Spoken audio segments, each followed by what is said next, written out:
Namastê, meus queridos irmãos, minhas queridas irmãs, que Jesus, nosso Mestre, nos abençoe. É um prazer estar com vocês aqui nesta live, junto à Casa Espírita Cristã. Nós que estamos falando aqui da cidade do Rio de Janeiro, pertencendo ao Seara de Luz, que é um grupo de estudo da doutrina espírita, e também ao IBEM Educa, que é uma organização social não governamental que trabalha no campo da educação. E hoje vamos tratar de um tema muito importante, porque é um tema essencial para a humanidade e que é também a base da doutrina espírita, que é a educação do espírito. Como muitos vão nos acompanhar aí através do YouTube, todos que estiverem acompanhando esta live, fiquem bem à vontade, através do chat, ou seja, dos comentários. Vocês podem interagir comigo sem nenhum problema, podem fazer comentários e podem fazer perguntas sobre esse tema da educação do espírito. E aí, antes do final, eu vou reservar um tempo para poder responder as perguntas de todos vocês que estiverem participando, tá bom? Então, esse é o nosso combinado. Então, vocês podem, sim, participar através ainda dos comentários e podem fazer perguntas acerca do tema.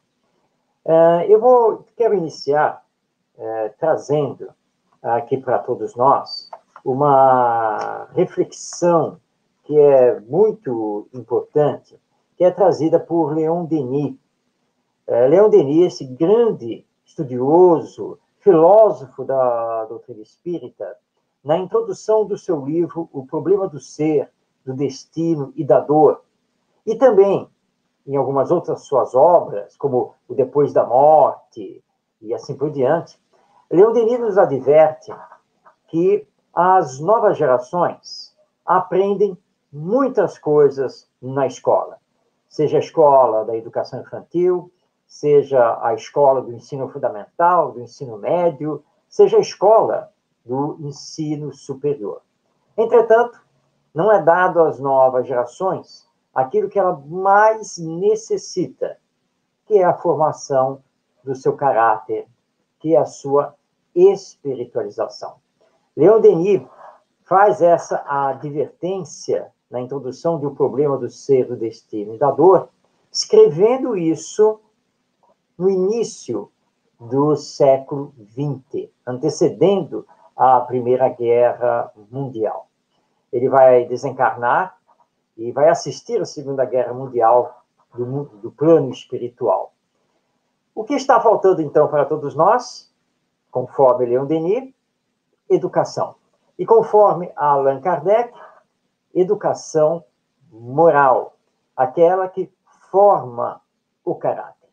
E o Espiritismo tem muito a contribuir com a educação dos nossos tempos e dos novos tempos. Mas nós vamos fazer um passo a passo para entender a influência do Espiritismo na educação, nas nossas vidas e no futuro da humanidade. A começar lembrando que o Espiritismo traz para nós o fator espiritual para trabalharmos a educação. Que fator espiritual é esse? O anúncio da nossa imortalidade, ou seja, que todos nós somos almas imortais, somos espíritos, não somos o corpo. E com essa informação vem outra junto, que é então a vida futura. Que a vida não termina no túmulo. O que vai para o túmulo é o corpo orgânico. O espírito, ou alma, o ser individual, independente, esse continua vivo e vai seguir o seu progresso, que não é feito apenas aqui na Terra, é feito também no mundo espiritual.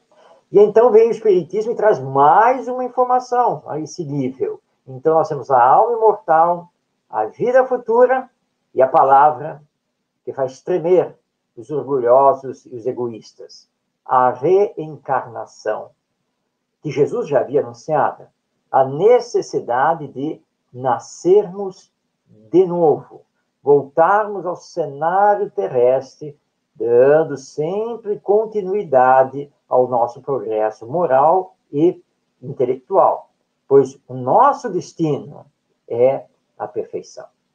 Diante, então, dessas informações, quando olhamos as novas gerações, ou seja, quando estamos lidando com uma criança, nós temos que lembrar que essa criança só o é porque está, na atualidade, passando pelo estágio infantil, com o seu corpo em desenvolvimento, com o espírito assumindo uma nova personalidade e, portanto, pensando e agindo como criança. Mas essa criança é um espírito milenar, que já teve várias encarnações e haverá de ter outras aqui na Terra, tantas quantas necessárias para o seu progresso. Pois bem, então, diante de mim, pai, mãe, professor, professora, avô, avó, tio, tia, enfim, diante de mim, educador, eu tenho um espírito presentemente reencarnado. É isso que eu tenho à minha frente. Por que isso muda tudo no campo da educação? Porque o Espiritismo nos informa que o espírito, quando desencarna, nada perde daquilo que fez, que estudou, que aprendeu. E quando retorna na nova encarnação, ele também nada perde, porque tudo que ele conquistou continua com ele, de forma latente, através das suas ideias inatas e das suas tendências de caráter. Embora exista o esquecimento do passado, que é uma bênção divina, mas ele continua a mostrar para nós aquilo que ele é, as suas tendências, aquilo que ele necessita e o que ele quer ser, o que ele quer fazer nesta atual encarnação. Então, nós precisamos entender que a criança não é uma página em branco, onde nós vamos depositar conhecimentos, cultura, saberes. É um espírito que ali está e que muitas vezes revela uma inteligência que espanta todo mundo. Revela pendores que todos estranham, porque não vem nem do pai e nem da mãe. Então, de onde essa criança está trazendo isso? A resposta é dada pelo Espiritismo, está trazendo das conquistas realizadas em vidas passadas. Há um pianista brasileiro, adolescente, hoje ele está na faixa dos seus 15 anos. Ele se apresentou num concurso de piano feito aqui no Brasil, cujo prêmio era justamente poder estudar no conservatório na Europa, e ele tocou ao piano. E quando ele tocou ao piano, deixou todo mundo maravilhado, porque ao piano dava a impressão de estar ali um adulto, compenetrado, dominando o instrumento, toda a sua técnica, e ele vibrava com a música de uma forma impressionante. E um dos jurados disse assim: olha, conheço muito esse compositor e já vi muitos pianistas interpretarem, mas eu nunca tinha visto uma interpretação tão bela, tão profunda, tão sensível quanto esse garoto acabou de fazer. Você é um pianista completo. Eu não sei explicar como é isso, mas eu estou vendo aqui na minha frente o pianista. Não é um qualquer. Pois como explicar isso? Que um adolescente está ali na sua faixa, seus 13 anos de idade, possa ter esse domínio fantástico como se fosse um velho pianista, um velho musicista. Somente a reencarnação para explicar isso, ainda mais quando os pais, os avós, não são ligados, nesse caso, à música. Então, essa informação, ou seja, o fator espiritual, é fundamental. Aí Allan Kardec vai nos lembrar que dentro das tendências de caráter que o espírito traz, é preciso observá-lo, é preciso prestar atenção para podermos corrigir, porventura, as más tendências que ele ainda esteja trazendo. Mas, para isso, o Espiritismo faz uma advertência. Como eu vou querer educá-lo sem me educar?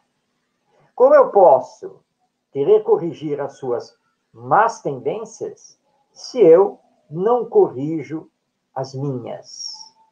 Porque a maior força da educação é o exemplo. Em casa, e a família é a grande instituição educacional da nossa sociedade. Se sairmos gritando, usando palavrões, sendo violentos, não apenas fisicamente, mas psicologicamente, como querer que os nossos filhos sejam diferentes? Eles não serão, porque a tendência é copiar os nossos exemplos. Aquilo que fazemos, eles vão copiar. E se já trazem más tendências, não vão corrigi-las através de castigos, gritos, tapas. E tapa é sempre uma violência. Não existe tapa pedagógico. Pedagogicamente, o que nós temos que fazer é dialogar, é utilizar a nossa autoridade moral. Mas a autoridade moral se conquista na medida em que nos melhoramos moralmente para sermos bons exemplos. É assim que acontece. Então, não podemos esquecer esse fator espiritual. Estamos lidando com um espírito imortal que já traz toda uma bagagem. Mas que bagagem é essa? Ela está apresentada em O Livro dos Espíritos, a obra básica da doutrina espírita, obra assinada por Allan Kardec e de autoria dos espíritos superiores.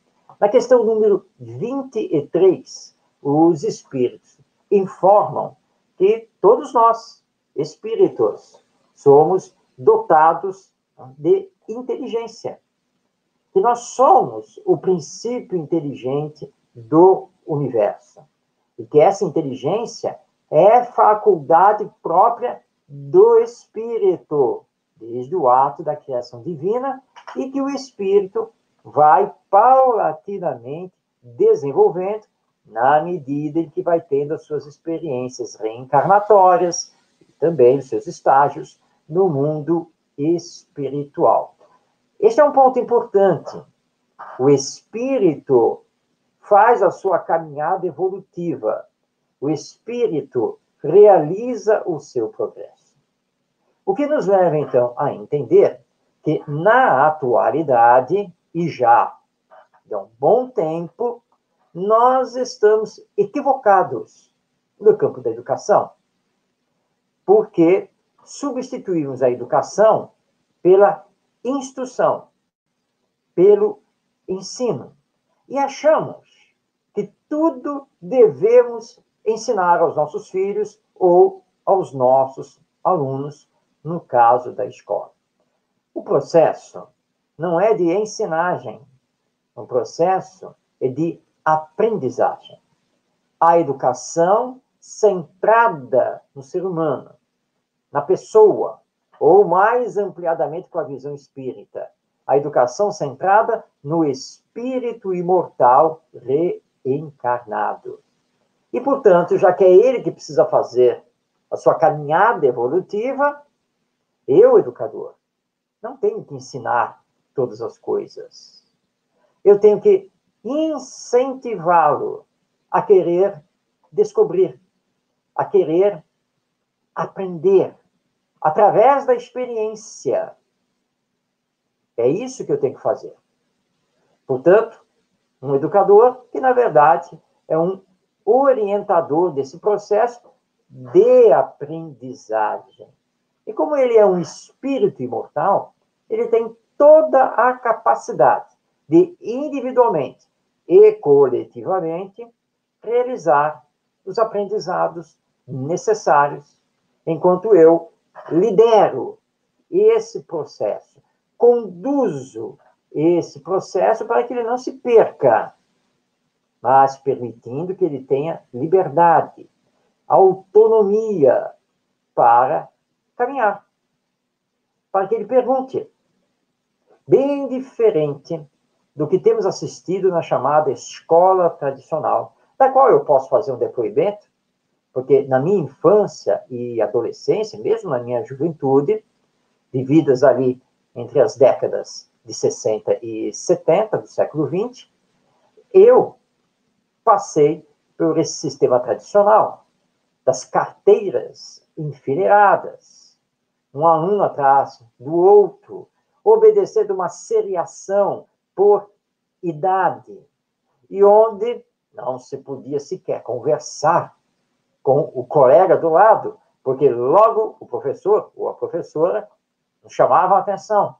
Havia ameaça de irmos, inclusive, responder ali perante a diretoria, caso fizéssemos alguma coisa fora do padrão que se exigia dos alunos dentro da sala de aula. Aliás, a escola não dava prazer, e a sala de aula parecia mais uma prisão do que, efetivamente, um espaço convidativo de aprendizado de uma escola.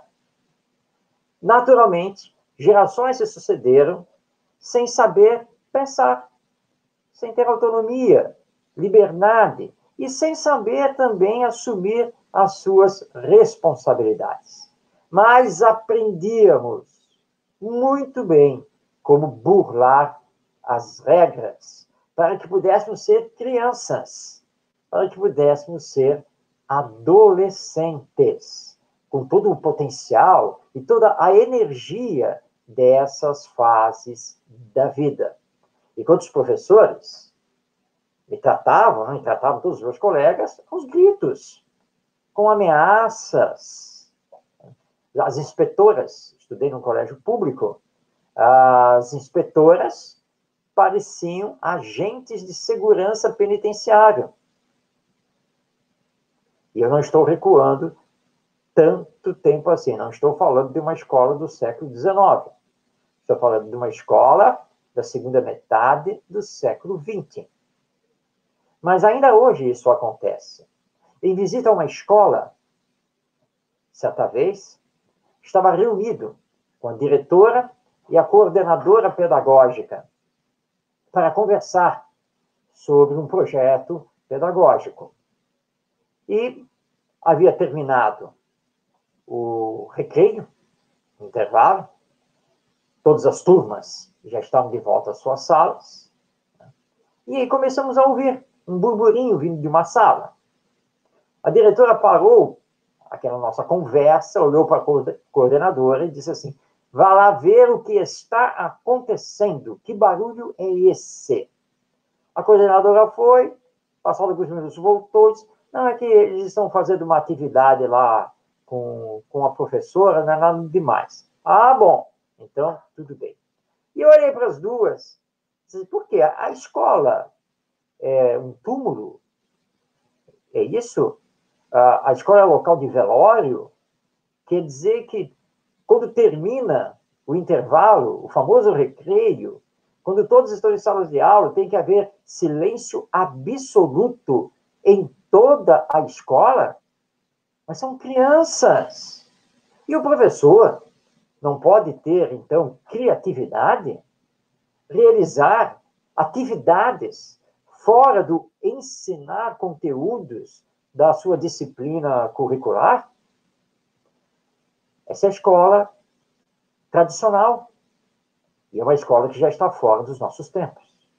E muitas vezes ficamos angustiados com as nossas crianças em casa, porque queremos que elas obedeçam, queremos que elas tenham disciplina, queremos que não façam muita algazarra, que não baguncem a sala. e assim por diante.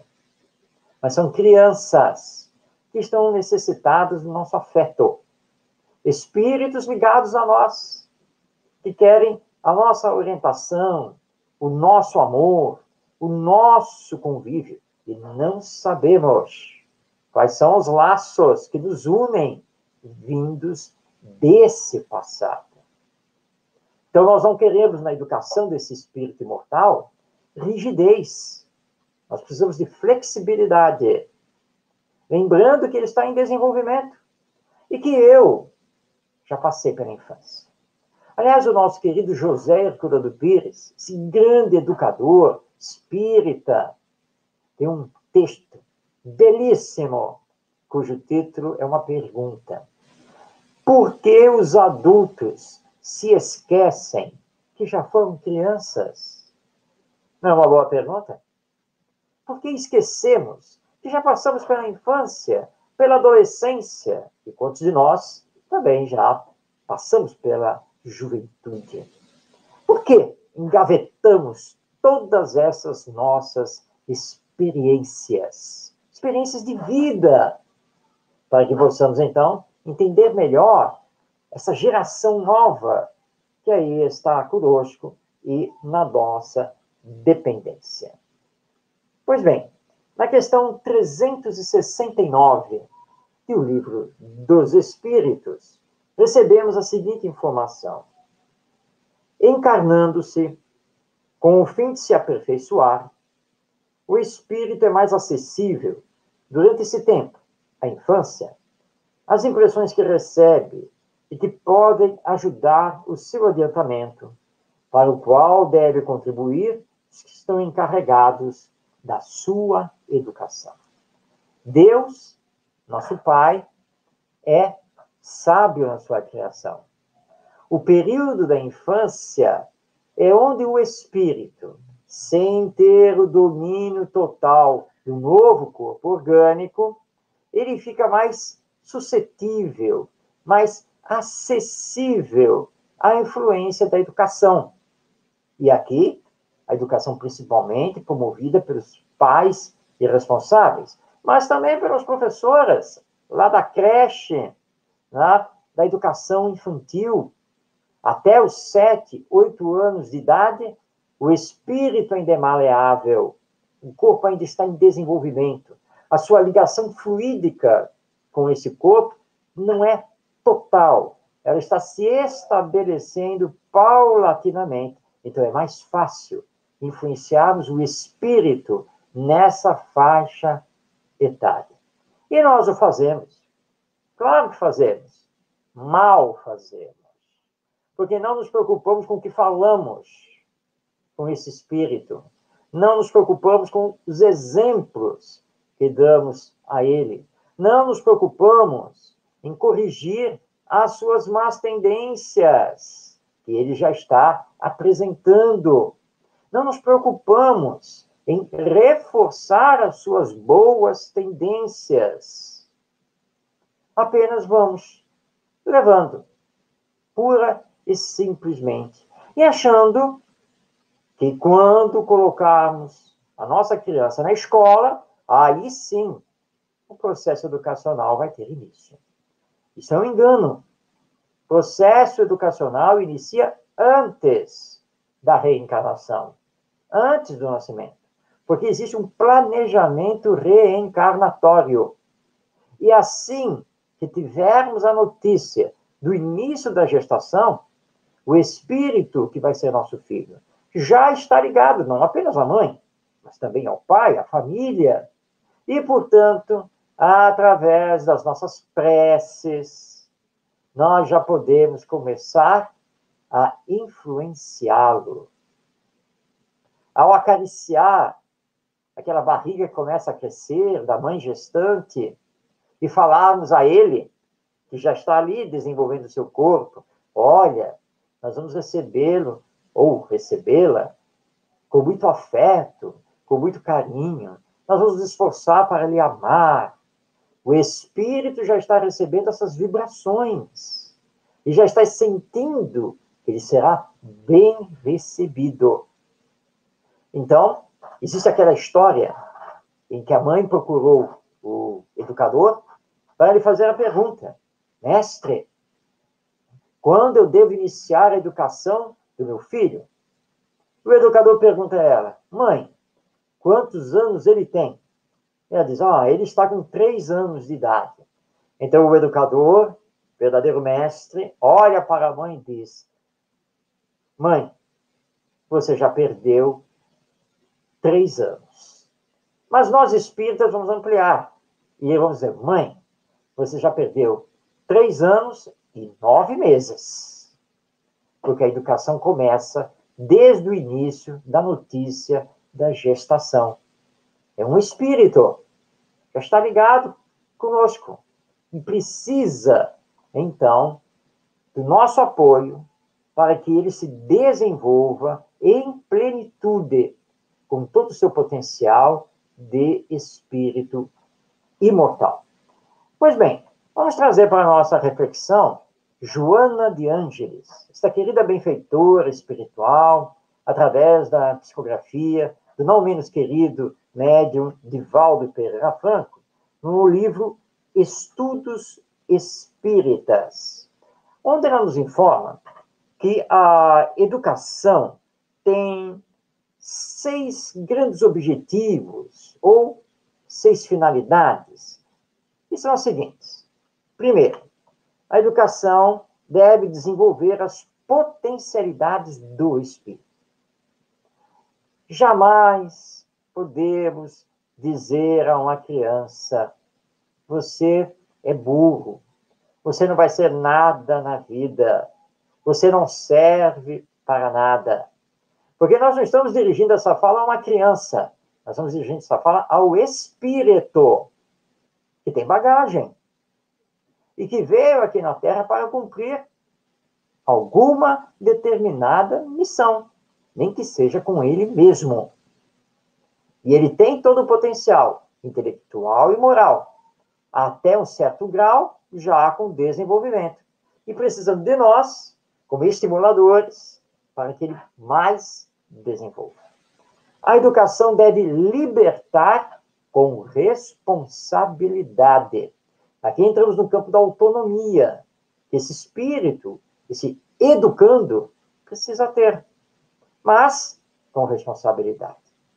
Para cada liberdade, sempre temos que assumir uma responsabilidade, porque é da lei divina que a cada um é dado segundo as suas obras. Por isso devemos parar de ensinar tudo, devemos parar de querer explicar tudo. Como que ele vai se desenvolver desse jeito? Já perceberam a dificuldade que nós adultos temos nos grupos de estudo sistematizado da doutrina espírita em participar, abrir a boca para falar, para perguntar, para colocar uma dúvida? Por que temos essa dificuldade? Porque quando estivemos na escola, não tínhamos liberdade. Não podíamos falar as coisas, não podíamos perguntar. E hoje, adultos, nós temos essa dificuldade. Então, a educação deve libertar com responsabilidade. A educação deve iluminar a consciência, onde está gravada a lei divina. Iluminar, porque o que está faltando para nós, na humanidade, é espiritualização. Nós estamos voltados demais ao mundo material do aqui e agora. E, portanto, estamos egoístas e orgulhosos no maior ou menor grau. Nós não vamos resolver os problemas de ordem social enquanto considerarmos que a solução para esses problemas estão na economia e na segurança pública. Nós só vamos atingir as causas dos desequilíbrios sociais de toda a ordem com a educação. E a educação espiritual, moral, com base nos ensinos do nosso mestre Jesus e com a imortalidade da alma. Quando priorizarmos a educação desse espírito imortal, integral, quando essa educação estiver sendo regida por princípios da ética, da solidariedade, do amor, nós vamos dar um salto na evolução humana. Por isso, Joana, estamos dizendo que a educação deve iluminar a consciência para que esse espírito saiba ter visão global, coletiva, saiba colocar em prática o fazer ao outro somente aquilo que gostaria que o outro lhe fizesse. Diz ainda Joana de Ângeles que a educação deve promover a vida. Mas aqui nós estamos falando da vida imortal. A vida que engloba a passagem corpórea com a realidade espiritual, que está na vida futura, pós-morte. Nós estamos de passagem aqui na Terra. Mas é uma passagem muito importante para continuarmos os nossos aprendizados e a nossa evolução. Mas estamos de passagem. A vida continua após a morte. Somos almas, somos espíritos, dotados também de um corpo espiritual, o perispírito, e retornaremos ao mundo espiritual, arcando com as consequências do que fizemos nesta passagem pela existência corporal aqui na Terra. Por isso, a educação deve promover a vida, mas essa vida integral, essa vida plena, temos que trabalhar a espiritualidade na família e na escola. Daí porque precisamos superar esse ensino engessado em conteúdos curriculares. Não adianta aprender 1000 coisas sem saber para que elas servem. Não adianta aprender 1000 coisas sem a experiência prática. Tudo que se trabalha na educação deve estar ligado à vida, à realidade social. E isso, já quem dizia, antes do Espiritismo, era Pestalozzi, esse grande educador da Suíça, lá com seu famoso Instituto de Yverdon. Educação é vida. Diz ainda Joana de Ângeles, educação é processo transformador do indivíduo. Ou seja, nós não estamos aqui para fazer da educação instrumento de instrução. A educação é instrumento de transformação da pessoa, desse espírito. Mas ela só será isso quando a considerarmos do ponto de vista moral, quando priorizarmos o trabalho dos valores humanos.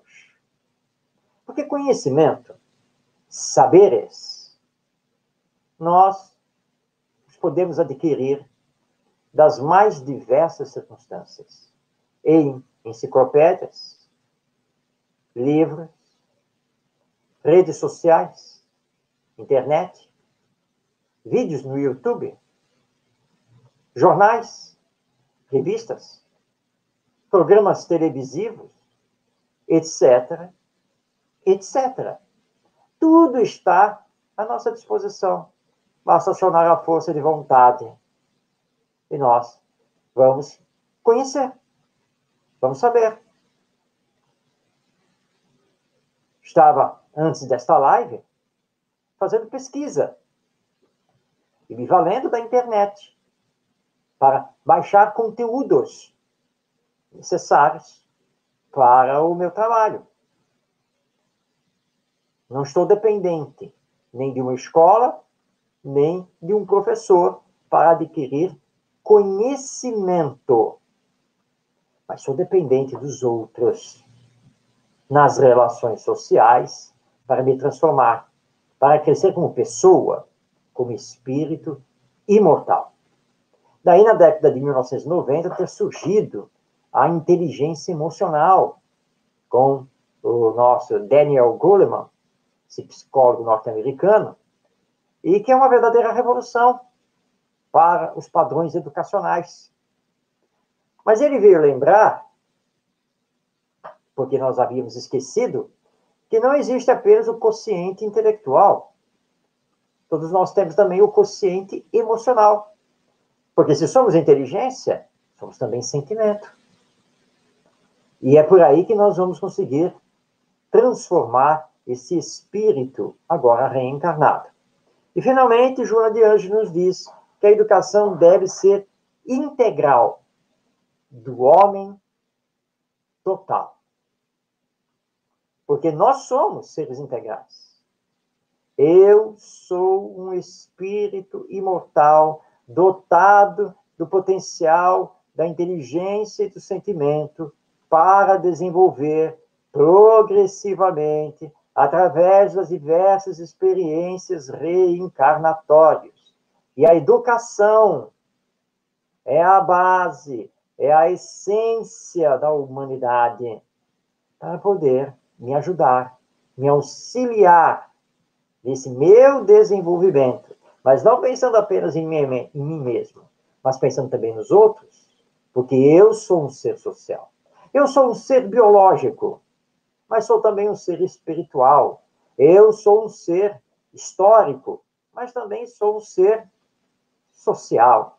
Eu sou um ser antropológico, mas sou um ser psíquico. Eu sou um ser mergulhado no caldeirão cultural da humanidade. Sou um ser imortal e também sou um ser reencarnado. Portanto, eu sou um ser total. Eu sou um ser integral. E assim o é a criança, assim também o é o adolescente, o jovem. Todos nós somos seres integrais, somos seres totais. E que precisamos da educação para nos religarmos a Deus, nosso Pai, misericordioso, bondoso, justo, Criador de todo o universo. Nós precisamos da educação para combater em nós os vícios de toda ordem e desenvolver as virtudes. Solidariedade, fraternidade, bondade, amor, humildade, renúncia, cooperatividade e assim por diante. Eu preciso da educação para canalizar a minha inteligência para o bem comum. Porque somente o bem faz o bem. É o bem que vai trazer a paz. É o bem que vai promover a justiça social. Tudo isso depende da educação. Não dessa educação que estamos realizando na atualidade. Essa educação que encontramos na maioria das escolas não é educação. É ensino. É instrução. Nada mais do que isso. Pouca coisa. Além disso, quando encontramos professores de muita boa vontade e que têm amor ao que realizam. Professores que muitas vezes sequer se consideram educadores. Já tive essa resposta, certa vez num seminário com professores. Quando uma professora disse assim: o senhor acabou de se referir a nós como educadores. Discordo completamente. Eu não sou uma educadora, eu sou uma professora de língua portuguesa. Me formei e estou na escola para dar aula de língua portuguesa. O resto não é da minha competência. Coitada dessa professora. Como ela está equivocada. Porque o professor não se forma para dar aula desta ou daquela disciplina. O professor tem que ser um educador. Porque ele mesmo é um espírito imortal, integral, lidando com outros espíritos imortais e integrais. Ele precisa olhar a escola como um instituto, uma organização social educativa. Por isso precisamos mudar, inclusive, nomenclaturas, porque nós nos referimos aos sistemas de ensino. E estamos certos, porque é isso que fazemos atualmente. Mas deveríamos, ao nos referir às escolas, falar em sistema de educação. E unido com a família, integrado com a família e com a comunidade no seu entorno. Porque escola não é ilha social. Sala de aula deveria ser espaço de aprendizagem coletiva. E professor deveria fazer o papel de orientador, de facilitador do processo de aprendizagem. E como isso expandiria tudo que fazemos na educação, e ainda mais com o espiritismo, que vem nos mostrar a imortalidade da alma, a vida futura e a reencarnação, que está ligada à lei de evolução, porque todos nós somos destinados à perfeição. Mas enquanto estivermos confundindo a educação com a instrução, teremos dificuldades imensas nesse campo. Por isso, precisamos mudar. Inclusive, o que estamos fazendo nos centros espíritas, com a chamada evangelização espírita da infância e da juventude. Porque essa evangelização, que tem base no Evangelho, precisa priorizar o aprendizado dos ensinos morais do nosso Mestre Jesus. Estão ligados à ética, ao bem coletivo, naquele resumo magistral que Jesus nos deu. Amai-vos uns aos outros, e fazei aos outros somente aquilo que quereis que os outros vos façam. Por isso, um dos pilares da educação é aprender a amar. Mais do que discutirmos na evangelização perispírito, mais do que discutirmos com a realidade do mundo espiritual, nós precisamos trabalhar na evangelização os ensinos morais do nosso Mestre Jesus. Isso é urgente. Vou passar agora a palavra ao nosso José Herculano Pires, no livro Pedagogia Espírita, que tem uma história maravilhosa, esta obra, porque, na verdade, ela reúne textos que Herculano Pires publicou na revista Educação Espírita, lançada, dirigida por ele na década de 1970. Seus escritos, originalmente artigos para a revista, foram revisados e, na sequência, deram origem a este livro extraordinário, que é o Pedagogia Espírita. Diz então o nosso Herculano Pires: encarada de uma perspectiva espírita, a educação nos apresenta dois aspectos fundamentais. É o processo de integração das novas gerações na sociedade e na cultura do tempo, mas é também o processo de desenvolvimento das potencialidades do ser na existência, com vistas ao seu destino transcendente. Cada ser traz consigo, para cada existência, os resultados do seu desenvolvimento anterior em existências passadas. Esses resultados se encontram em estado latente no seu inconsciente, mas desde os primeiros anos de vida começam a revelar-se nas suas tendências e no conjunto das manifestações do seu temperamento. Cabe aos pais e aos educadores observar esses sinais e orientar o seu ajustamento às condições atuais, corrigindo as deficiências e os exageros na medida do possível, e, ao mesmo tempo, propiciando novos desenvolvimentos na atual existência. É um resumo magnífico apresentado por Herculano Pires, no livro Pedagogia Espírita. Ao mesmo tempo, corrigir as más tendências do espírito e auxiliá-lo no desenvolvimento das suas virtudes, das suas qualidades morais.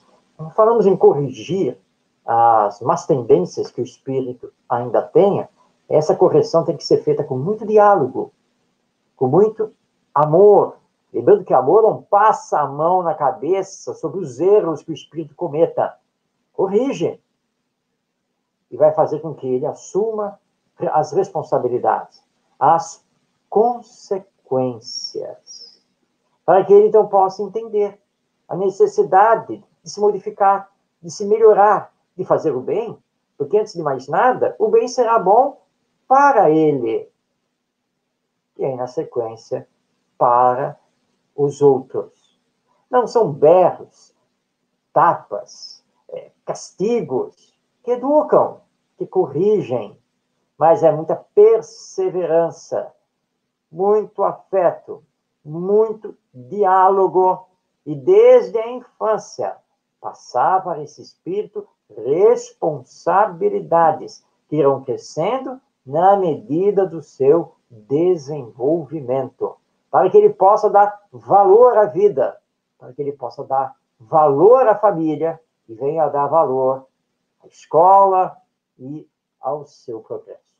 Muitos espíritos rebeldes vão exigir muito de nós, tanto na família quanto na escola. Mas lembrando aqui a questão 582 do Livro dos Espíritos, educar é missão que nos é entregue por Deus. Missão essa da qual vamos ter que prestar contas quando retornarmos ao mundo espiritual. E só nos será perguntado o seguinte: o que foi que você fez com aquele espírito que lhe entreguei para cuidar, para educar? É a pergunta básica. E é só isso que Deus vai querer saber, mais nada. O resto tem pouco interesse. Ele vai querer saber apenas se cumprimos ou não a missão. Se a cumprimos bem ou mal, se a esquecemos, ou se lembramos e fizermos todos os esforços possíveis. Porque se aquele espírito que está conosco se desviar aqui nesta existência por nossa culpa, somos nós que vamos responder perante a lei divina. Agora, se ele se desviar, apesar dos nossos esforços, é ele, então, que responde. E nós temos que meditar profundamente sobre essa questão 582 de O Livro dos Espíritos. Bem, eu quero recomendar aqui a todos alguns livros de minha autoria. Eu já citei aqui o Pedagogia Espírita, do Herculano Pires, o Estudos Espíritas, da Joana de Ângeles, o Problema do Ser, do Destino e da Dor, de Leon Denis, claro, o Livro dos Espíritos, de Allan Kardec, mas vou mostrar aqui no vídeo, meu livro Prática Educativa para Pais e Educadores. Como desenvolver a educação moral desde a infância. Um livro espírita. E também um outro livro, também de minha autoria, lançado pela Federação Espírita do Estado de Goiás, que é o livro Educação com o Cristo, que é um estudo com base nas questões que tem a ver com a educação, questões de O Livro dos Espíritos e também, claro, com Jesus. Há um outro livro, este em edição digital, recém-lançado, que é o livro Jesus, o maior educador da humanidade. Nós temos um manancial literário espírita sobre educação muito rico. Precisamos nos debruçar sobre esses estudos para fazermos a melhor prática, para entendermos a educação, sermos educadores de nós mesmos para podermos ser educadores desses espíritos que estão conosco, formando aqui a humanidade. Bom, era esta a abordagem que eu tinha a todos vocês. Falar sobre educação do espírito é um tema vastíssimo, em que nós poderíamos fazer dezenas de lives abordando os temas específicos, porque a educação é a essência da humanidade. A educação do espírito é fundamental. E o espiritismo é doutrina de educação da alma imortal. Não nos esqueçamos disso. Há sempre tempo para nos educarmos. Há sempre tempo para darmos bons exemplos. O espírito, em todas as circunstâncias, ele é educado. E para encerrar, quero aqui contar um caso verídico acontecido em São Paulo, capital, na instituição beneficente Nosso Lar, que teve como sua dirigente, nossa saudosa Nancy Pullman de Girolamo, e é uma instituição dedicada a crianças portadoras de necessidades especiais, muitas em estado grave, profundo, e ela então conta que certa vez receberam uma criança que nem parecia criança, era um pacotinho disforme, e que foi colocado lá no berço, e que pouca coisa eles puderam fazer para essa criança, e 3 meses depois ela desencarnou. Passado um tempo, eles estão na reunião mediúnica, porque a instituição beneficente Nosso Lar é uma instituição espírita, e nenhum espírito se apresentou espontaneamente e dirigiu a palavra a ela e disse: tia Nancy, vim aqui hoje para lhe agradecer e a todos desta casa por tudo o que fizeram por mim. Sou muito grata. Nancy ouviu e pediu que o espírito se identificasse. E ele deu um nome. Ela procurou na sua memória, mas não conseguiu localizá-lo. Disse assim: meu irmão, você vai me desculpar. Você disse que foi tratado aqui na nossa instituição, mas pelo seu nome, eu não me recordo de você.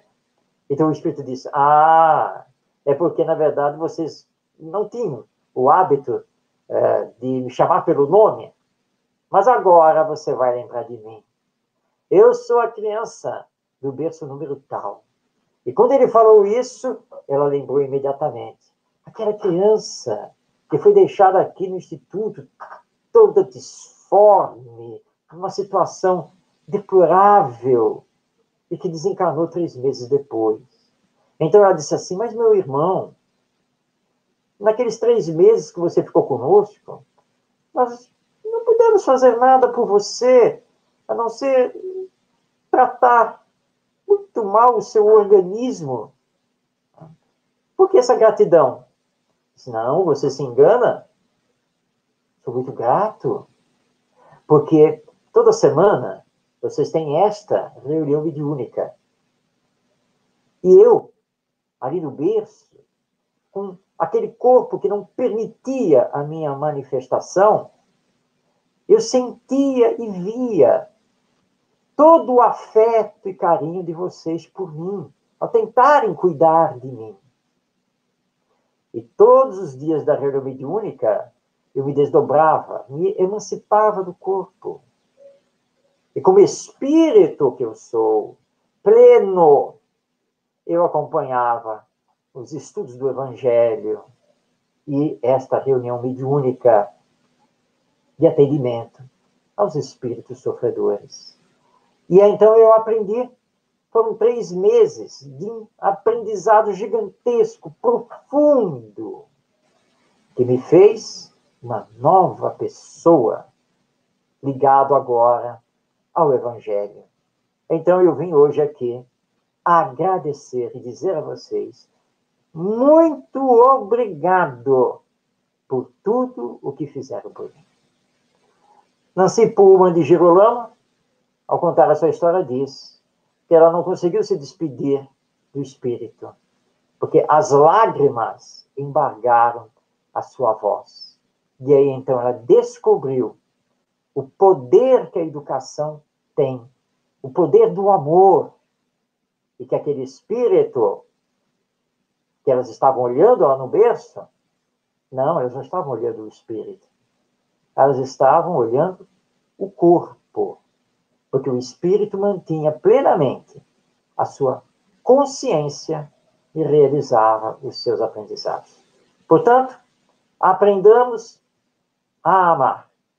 Aprendamos, em definitivo, que somos espíritos imortais, para que mais cedo do que imaginamos, através da educação moral, a educação do espírito, possamos sair desta condição de expiações e provas para o mundo abençoado de regeneração, o mundo do bem predominando sobre o mal. Agradeço por esta bendita oportunidade, deixo aqui meu abraço afetuoso a todos, um beijo em todos os corações, rogando ao nosso Mestre Jesus, governador espiritual, que muito nos ama, que continue a nos abençoar, para que possamos dar continuidade à nossa jornada terrena, rumo ao infinito, rumo à perfeição como almas imortais. Grande abraço, paz em todos os corações, até uma próxima oportunidade.